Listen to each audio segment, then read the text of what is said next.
le Père domine les eaux. Voici mon Fils, mon bien-aimé. Alléluia, Alléluia, Alléluia, Alléluia, Alléluia, Alléluia,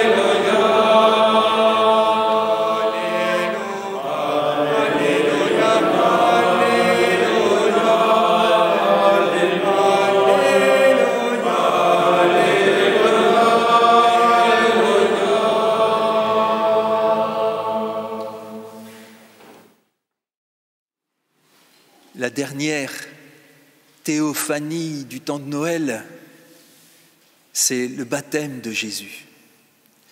Et ce n'est plus seulement une christophanie, c'est la théophanie trinitaire. Car Jésus révèle par son abaissement, en acceptant d'être baptisé.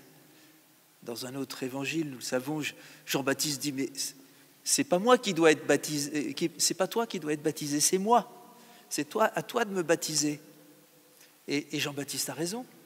Et pourtant Jésus dit, laisse faire, car il faut accomplir toute justice. Quelle est cette justice qu'il faut accomplir ? Pourquoi le baptême ? Alors baptême, ça veut dire immersion, être immergé. Immergé dans la vie divine. Cette nouvelle naissance, être baptisé dans l'Esprit Saint et le feu. Entrer dans cette nouvelle naissance qui est une naissance à une vie divine, pas une vie simplement humaine. Par le baptême, par le mystère du baptême, nous vivons deux vies en une. Notre vie humaine, mais dans cette vie humaine, à l'intérieur, au cœur de cette vie humaine, il y a la vie divine. Et nous avons besoin d'être baptisés. Alors pourquoi Jésus se fait baptiser ? Parce que par son incarnation, il se fait le chemin. Préparer les chemins du Seigneur. Oui, c'est très beau, nous avons dans la première lecture, même dans la deuxième. Mais est-ce que nous sommes capables de vraiment préparer ? Alors heureusement, non seulement Dieu vient, mais il se fait en Jésus le chemin. Il vient s'immerger dans notre humanité. En s'unissant à son humanité sainte, il s'unit, dit le Concile Vatican II dans Lumen Gentium, il s'unit en quelque sorte à tout homme dans son humanité. Il nous rejoint dans notre humanité. Il nous prend toute notre vie en lui. Et si il se fait baptiser dans son humanité sainte, c'est pour nous entraîner par cette humanité, son humanité sainte, dans notre baptême, pour être baptisé en lui. Il y a ce double mouvement, c'est lui qui vient, qui nous prend et qui nous entraîne en son mystère, et donc qui nous fait vivre sa vie de fils. Toi, tu es mon fils bien-aimé. Ça, c'est une vie qui n'est pas naturelle. Déjà, notre vie naturelle, c'est reconnaître notre Créateur et le louer, c'est merveilleux. Mais et les Juifs, d'ailleurs, le disaient, en te disant le Fils, tu te fais l'égal de Dieu, tu te fais Dieu. Oui, cette voix révèle que Jésus est le Fils bien-aimé du Père. C'est la voix du Père qui se fait entendre et qui vient nous révéler le Fils pour que dans le Fils, nous aussi, nous vivions. Parce que cette vie divine, elle est divine. Donc, elle n'est pas humaine, donc nous ne sommes pas la source. Alors comment être vivant d'une vie dont nous ne sommes pas la source ? Eh bien, en étant dans la source, en nous laissant attirer par Jésus, qui nous plonge dans le mystère de sa personne. Notre vie éternelle, ça sera vivre en Jésus, l'amour du Père. Vivre cette vie qui a déjà commencé pour nous, puisque nous avons reçu cette parole. Toi, tu es mon Fils bien-aimé. Et en l'écoutant, nous pouvons la recevoir en Jésus, par l'Esprit Saint, pour nous. C'est-à-dire que nous entrons dans le mystère de notre baptême. Nous n'avons pas été baptisés seulement le jour du rituel, quand nous étions bébés peut-être, et que nous ne nous en souvions pas. C'est aujourd'hui le baptême, la grâce du baptême.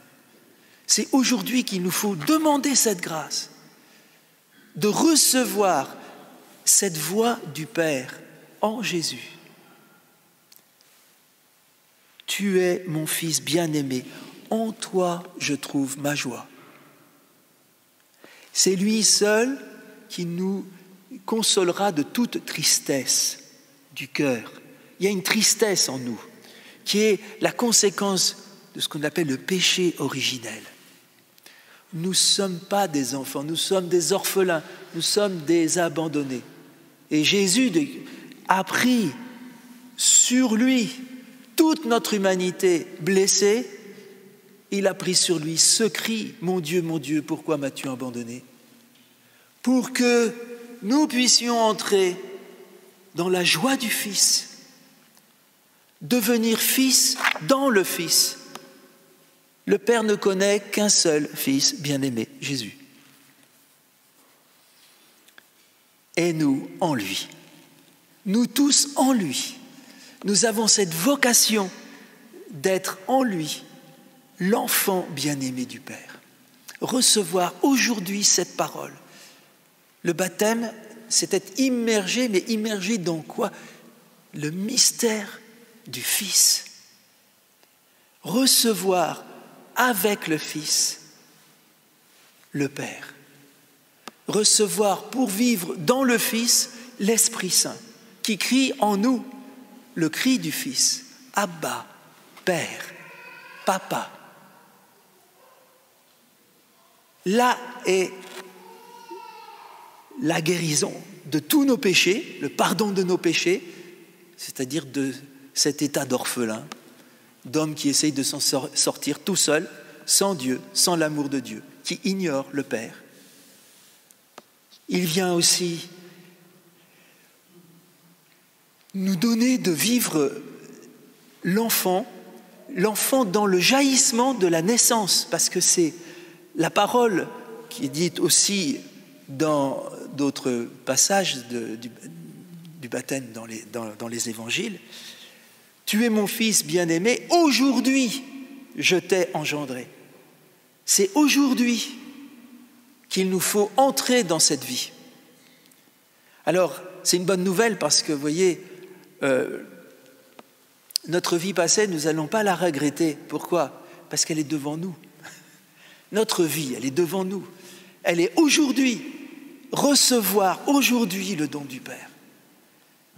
Et entrer dans cet éternel aujourd'hui. Parce que Dieu, l'éternité, c'est un éternel aujourd'hui. C'est un aujourd'hui, un jour qui ne finit pas. L'Apocalypse dit, il n'y a plus que le jour, il n'y a plus de soir, il n'y a plus de matin, il n'y a plus que le jour. Il n'y aura plus la nuit. Alors nous allons demander, puisque nous sommes chrétiens, d'anticiper le jour où nous serons définitivement dans la manifestation de ce baptême que nous avons reçu, c'est-à-dire dans la gloire. Le chrétien, c'est celui qui vit déjà de cette vie divine et qui accepte avec Jésus d'être baptisé, c'est-à-dire immergé, passé par les eaux de la mort pour entrer dans la vie. Demandons à Jésus, dans cette Eucharistie, d'être attiré à ce mystère, sa Pâque, ce passage, Ce passage de notre vie de pécheur à la vie éternelle. La vie éternelle, elle commence pour nous toujours aujourd'hui. Aujourd'hui, je t'ai engendré. Je t'ai engendré, ce n'est pas du passé, ça veut dire accompli, c'est fait. Il nous reste à entrer dans cet accomplissement que Jésus a acquis pour nous. Alors, nous le demandons par tous ceux qui ont vécu de ce baptême, la Vierge Marie, tous les saints, demandons d'entrer et de devenir vraiment les témoins par la gloire qui repose sur nous. Dès maintenant, même au sein de notre misère, nous sommes les prémices du royaume.